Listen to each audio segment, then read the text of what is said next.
wọ́n ní bí egun bá ń lé ni ká máa rọ́jú bí tí ń rárá ayé ní rárá ọ̀hún. ṣé ẹ rí mo ní kẹ́ máa mo ní òwe ayé àtijọ́ mo ló ti séǹgì lọ́jọ́ tó ti pẹ́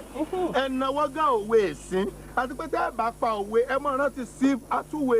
of Africa tó ti di Steve Atuwe of International the one and only no rival God damn it tí oníkálukú yín oníbégún máa ń lé ní ká máa rọ́jú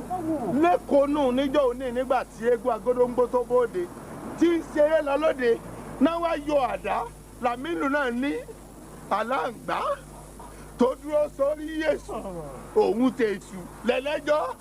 tí àwọn ọmọ òde èsì wọ́n mú eré burúkú ni làwọn àgbà yan fada nígbà tí ọwọ́ àdá ba ìkan lẹ́yìn ọrùn